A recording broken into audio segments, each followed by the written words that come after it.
Hello ladies and gentlemen, welcome back. Force here, continuing our Game of the Week coverage of Scrolls. In today's video I wanted to focus on two things. The first of which is I want to talk with you about the three factions and sort of basically cover their strengths and weaknesses.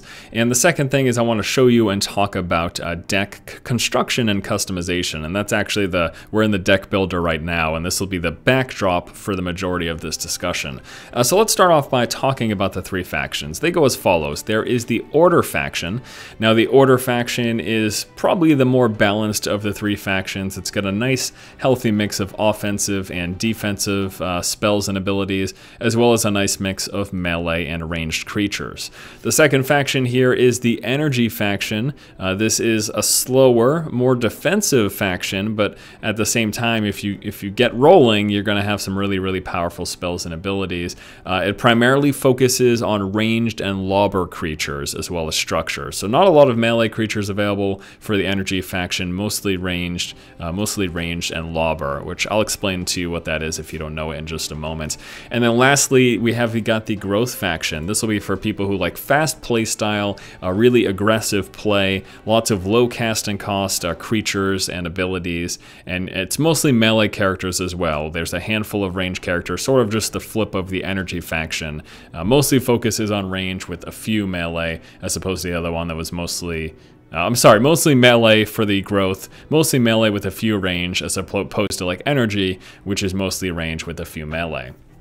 So we're talking, these are broad strokes here. This is not the end-all be-all, and obviously we've got spells and abilities for all three of these factions that would sort of cross those general borders. So even though Energy is the fastest and more aggressive faction, Order will have some fast and aggressive creatures as well, but it's just really not its focus. So let's try to show this to you by just taking a look at the pre-constructed decks. So you have three pre-constructed decks available to you in the game: the Order, Energy, and Growth pre-constructed. So let's start off by taking a look at Growth. Probably one of my favorite factions. I like that fast, aggressive playstyle.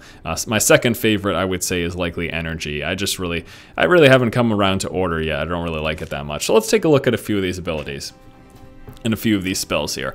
So again, Growth, fast and aggressive, mostly melee creatures. There's also a nice synergy that takes place between the creature types, which are rats, kinfolk, and wolves, and also a bunch of attack enhancing spells and structures. So let's take a look at a few of those here. Starting off with some of the attack enhancing abilities and structures. We've got this totem here, which when it's in play, all the creatures you control get +1 attack to them. We also have a creature enchantment here, +2 attack and +2 health, but at the same time, the unit's cooldown is increased by 1, so it takes a little longer to get attacking, but it's a +2 too. A few more enhancements here. We've got enchanted creature gets +2 attack, a spell here, Crimson Bowl. All the creatures you control get +2 attack until end of turn. We've got Dryadic Power, which gives +1 attack and +3 health to a creature, but at the same time they cannot move. It locks them basically into one row. And those are just a few examples of some of the power enhancing spells and abilities here in the Growth. Now, another thing I talked about was the synergy. So there's a big synergy between kinfolk and wolves. So let's take a look at the wolves, for example. So we've got some basic wolves here. We've got a 1/2 wolf here with haste for 1 resource. Another one of the wolves that we've got in this particular pre-constructed deck is the Mangey Wolf here. It's a Mangey. It's a 2/3 for 4 casting costs. And the cool thing about it though is that when it deals damage, it is healed by 1. Also, other wolf creatures that you control have their countdown decreased by 1 when it comes into play. So it's a really good card if you've got some creatures that can't attack that turn because their countdown hasn't been hit. If you drop the Mangey Wolf in play, then all of a sudden you got a better chance, or 1 less cooldown to attack basically with. And then with multiple types of wolves, you also have this one right here, the Great Wolf, which gets +1 attack for every other wolf that you control. Now, just like the wolves, there's also synergy between the kinfolk, and that primarily comes through this guy, the Kinfolk Jarl. He's a 3/6 kinfolk for 7 resource, and he's got Relentless, which is sort of like Magic the Gathering's Trample. He basically passes through creatures if he kills them and continues to do damage. And for each other adjacent creature to Kinfolk Jarl, he gets +1 attack. So this one isn't necessarily kinfolk specific. It's any creature around kinfolk Jarl, but just as an example here, kinfolk are another sort of creature type specific to this faction. This card is amazing too, the Kinfolk Brave. It's actually a rare card. It might seem pretty simple. It's 2 resource for a 2/2. But it's got a countdown of 1, which means it attacks every single turn. I can tell you from what I've played of this game so far, not a lot of creatures have a countdown of 1, so it's actually a pretty big deal. And we also have some structures here. The Junkyard, it gives all rats +1 health while the Junkyard is in play. So again, a lot of that creature synergy. All right, let's go ahead and move on. That, once again, was the Growth pre-constructed deck. Now we'll move on to the Energy pre-constructed deck, my second favorite faction here. So just as a recap, this is a slower but more defensive playstyle. Primarily focuses on ranged and lobber creatures and structures. It's also got a heavy use of defensive structures and utility structures, as well as a bunch of direct damage and removal. Now, I would liken this to, for Magic the Gathering, I would liken this to the color red. We've got lots of direct damage, and that's basically the only similarity that I'm pulling, because red in Magic the Gathering is considered a fast deck. But anyways, that's neither here nor there. There's direct damage and removal here for the Energy faction. So let's take a look at some of the various features here. So we've got some ranged and lobber focused creatures. So this runner here, we've got a Cannon Automation. This is a 5/4 for 6 resource, got a 2 countdown. It's a ranged attack, which ranged beyond being the fact that, you know, why is that important in this game? Well, because ranged attacks don't take damage from spiky units. Spiky units is a feature of the Order faction, which we'll be taking next. We'll be taking a look at next, so we'll cover that once we get there. So we've got this ranged guy, we have got this lobber. Now lobbers are really cool because what they do is they are going to do damage in a massive area. Specifically the goo lobbers, they cover 4 tiles in front of them. So instead of attacking 1 tile directly in front of their row, they attack 4 tiles, and while it only does 1 damage, it also adds +1 countdown to anything that it hits. Now, because it's a structure, it doesn't move, so once you put it in place, your opponent can try to avoid that damage, but covering 4 tiles is pretty significant in this game. We've got this ranged enhancement here. Target unit with ranged or lobber will make an extra attack after the next one, so that's a nice enhancement for the range.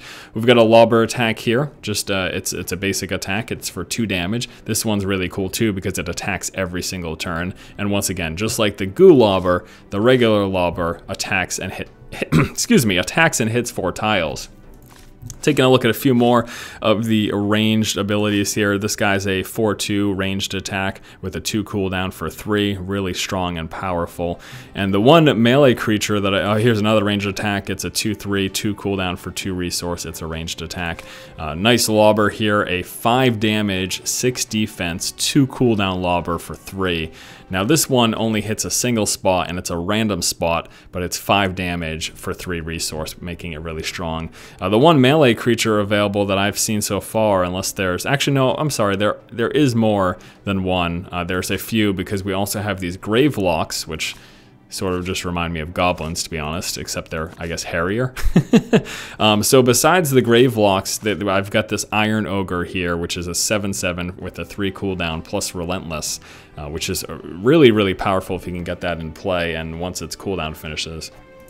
But yeah, still primarily focused on ranged and lobber. Besides the fact that there's just more of them that exist, there's also a lot of enhancements for them. So we've got, we've got all these different ranged and lobber structures and abilities, but then we also have, I gotta try to find where it is right here, this Bombard Spell, which is amazing.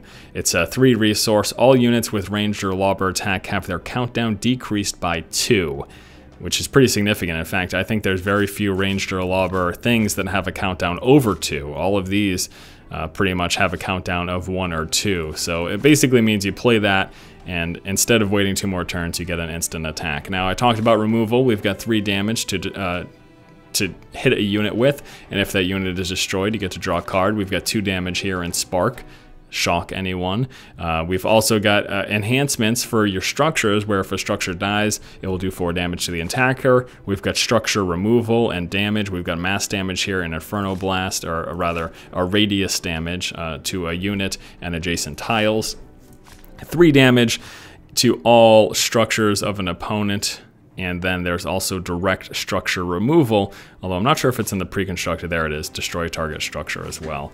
Now there's also some synergy, some creature synergy here with the Gravelocks. Basically, if you get multiple types of Gravelocks in play, this guy has synergy with him. It gives other Gravelock creatures +1 attack and +1 health while Gravelock Elder is in play. So I would imagine if you could get, you know, a bunch of Gravelock cards, get 3 of each of these type, and then play with a Gravelock Elder, that would be pretty awesome. And then lastly, let's go ahead and take a look at the final pre-constructed deck, which is the Order. Once again, as a reminder, a balance of offensive and defensive units and structures. Mostly focus on melee, or I'm sorry, it's a balance of melee and ranged, and unit positioning is pretty key with this particular faction. So some rather interesting utility spells. Target unit you control is returned to your hand. Target unit's countdown is decreased by 1, so get a quick attack going with that.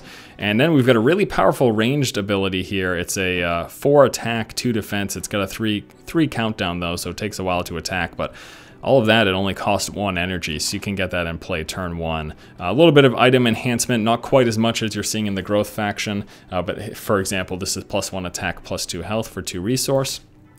And then lots of soldiers all over the place, and soldiers that work well with each other, plus soldiers that have spiky, which is a nice little ability that reflects damage. So it's spiky plus a number, and what that means is any melee creature that hits you in combat will take that damage. So this guy right here, the Ducal Spearman, he's got spiky too, so whenever he gets hit in combat, 2 damage is returned to the attacker. Now typically, combat in this game, damage is not returned to the attacker unless spiky is present, or I guess some other sort of enchantment.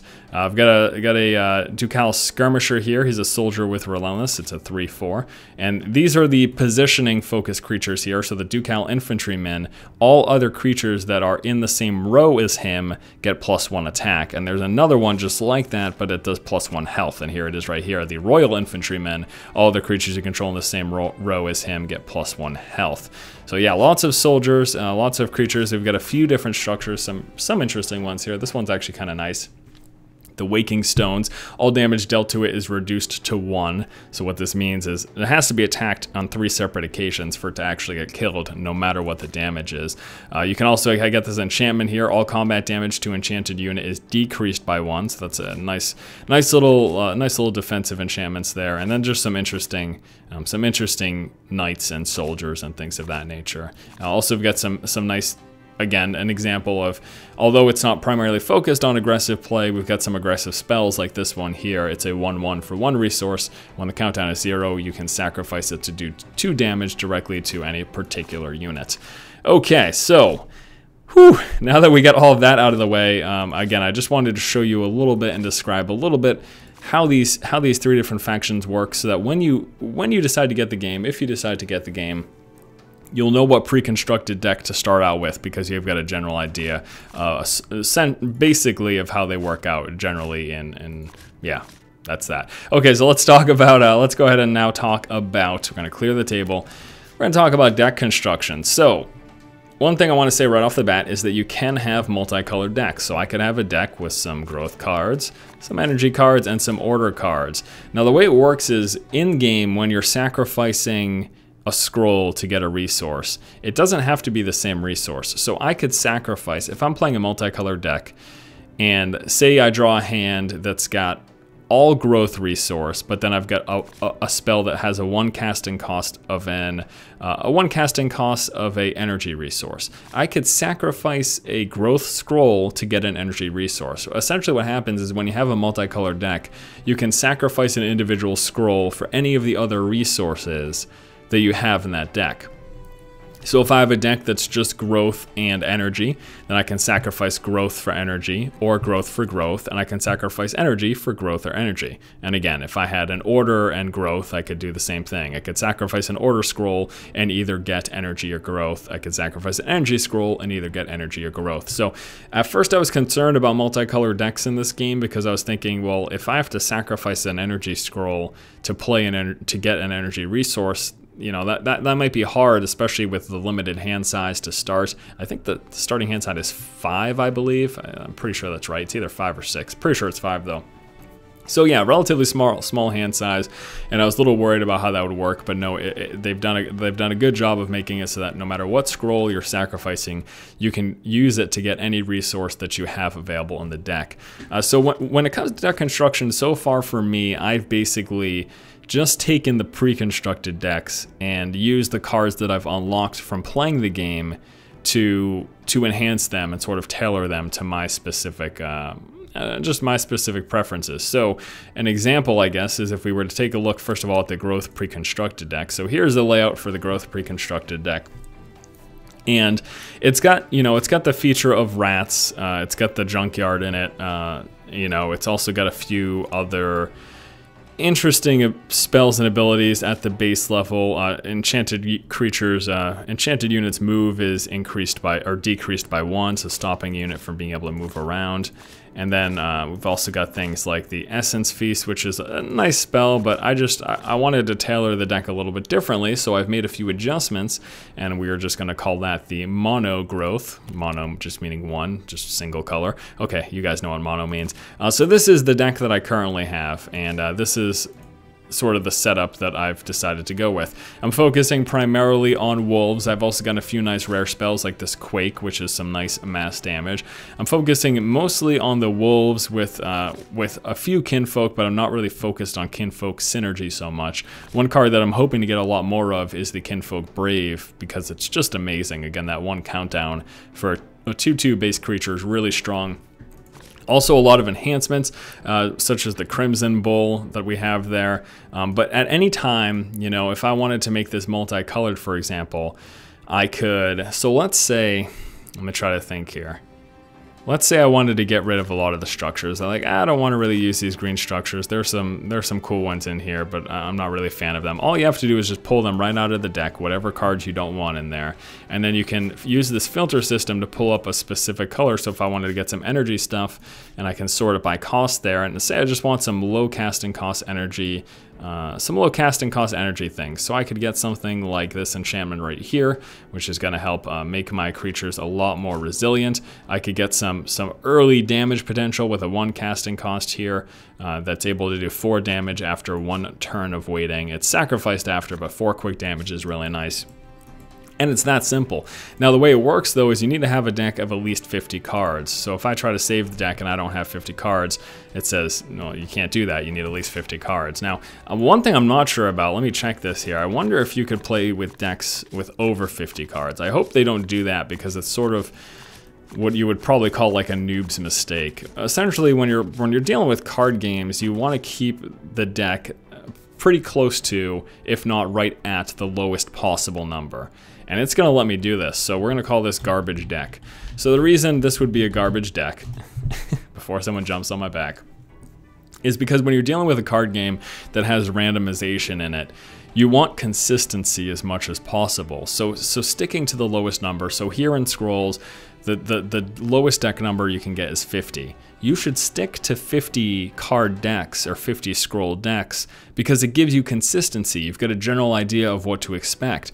The more and more you fill up that deck, the more the randomization comes into effect, because there's a lot more cards and you're less likely to draw into something that you want or that you need. So sticking to the 50 card limit is going to be the best thing. We're just going to clear that table there, and we can at any point go ahead and just delete the garbage deck, because why would I want to keep that terrible thing? I also made a deck specifically with low resources, all casting cost 1 and 2. Force, why the heck did you do that? Sounds like it might be terrible.